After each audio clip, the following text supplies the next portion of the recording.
Hey everybody, how's it going? Hopefully everybody's getting ready for Christmas and we're not taking in too much sugar, which I know is a task in itself. I just kind of wanted to hop on here and do a little live session. I have been doing some research. Yesterday I did some remote scans itself, and it led me to do and dig a little deeper into some of the pain medications, which I could tell you, but I wanted to be able to do more specifics on it. With pain medication, I know I've mentioned it before, pain medication can damage the gut lining. Your gut lining is your barrier between you and everything from outside getting into your bloodstream. We don't want just open access for everything to get into the bloodstream, because that can cause parasitical factors, and even cause autoimmune issues due to the fact of whole proteins getting in there itself. So when you are taking a anti-inflammatory, whether it be a steroidal or just pain medication like ibuprofen, or you're taking like the non-steroidal anti-inflammatory drugs, what is happening is it's inhibiting your COX-1 and COX-2 enzyme. That enzyme is what goes in and supports the gut lining in the wall. If you don't have that gut lining, you're going to end up having things with ulcers or bleeding in the small intestine, large intestine area. So you want to make sure that you're not taking away from that. So doing pain medications all the time will lead to that. Do I realize that sometimes pain medications is necessary? Yes, but if you're doing them for a long period of time, we need to really research why you're needing that pain medication.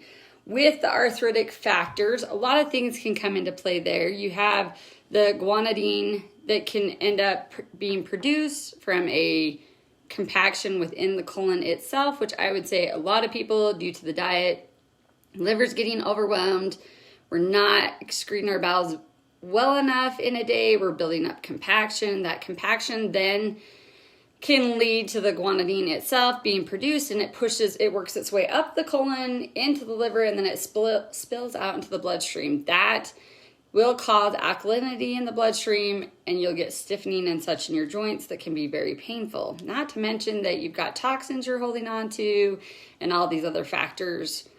And you're not emulsifying your fats, which is also very much an anti-inflammatory. So really we want to figure out specifics to you as to why you're having the arthritic aspects. There can even be things like cell trauma, where we've had damage to the nerves or the cells themselves that can cause this guanidine from happening, creating that stiffness, alkalinity aspects. Sometimes just not even getting enough fats in your diet for the anti-inflammatory aspects and supporting the joints themselves.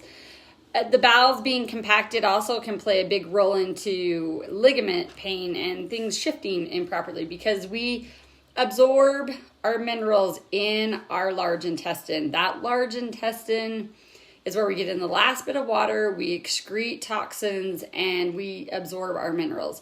If we have an abundance of carbohydrates, or we're just compacted within there due to whatever the issue may be, then we're not going to be able to absorb our minerals. So our mental health is going to be struggling, our metabolic activities throughout the body are not going to be happening well. Sleep can even be a factor. And then you have the other things like arthritic issues. So you want to make sure that we get to the foundation. Everybody's going to have something different. So it's really hard to just say, generically, it's this. And if you have people who are basically always saying, if this is going on, this is what's happening, I would dig a little deeper. You have to be able to look at each person individually and what's going on within their body to be able to help with that. The thing is most of the time we have all this pain, arthritic aspects happening, all of that. And the way of dealing with that is we just get rid of the symptom. Well, eventually the alkalinity will cause other issues within the bloodstream. Too alkaline is just as bad as too acidic within the bloodstream. If you're holding on to toxins, those eventually will convert into some kind of form of disease. Not to mention that if you've got that many toxins within you, how well the liver is working to make your hormones, your A, D, E, and K, to get you your fats needed to support the hormones. Anyway, and that is another factor. It impacts your prostaglandins, which also have a lot to do with how your hormones are functioning. So ultimately, I get initially a lot of times pain medication can be something, but I would use it very sparingly, and I would never do it where you're having to be on it on a regular basis. If you are, there are natural ways that you can go in and take care of those things. Turmeric, boswellia is one. And depending on what the issue is, different ones are going to work for different people. So I would talk to somebody, get to the foundation of what the pain is, where the pain is coming from, what is causing that. Is it sports injuries? Did you get in an accident that you have a bunch of nerve issue? Do you have compaction within the bowels that's creating a toxin that's alkalizing the blood and creating a stiffness? Are you taking medications that are forcing this to kind of happen? A lot of times we have people who are feeling a ton of symptoms, and a lot of times it can be caused by the medications they're even being put on. But that is something you have to look into, even talk to your doctors about and see. But if you have the information, you can present this information, and then you can adjust your diet as needed to support what's going on with you specifically in the body. So my whole point of this is to understand that, yeah, it doesn't seem like it's a big deal to take an ibuprofen, menstrual cramping, even women, we take them all the time. Iodine can be a big factor with that pain aspects, but again, you have to go in and assess where it is that the pain's coming from, because what to nutritionally support that will be different based on that. And you can start working on that, and it will make a massive difference as you age as to how well you're going to age or not. If your lining in your gut is broken down, you end up with autoimmune issues, you end up with digestive issues, you end up with ulcers, you end up getting the bacteria within the body itself. They talk to the brain-gut connection, and that brain-gut connection gets ruined when the bacteria get imbalanced.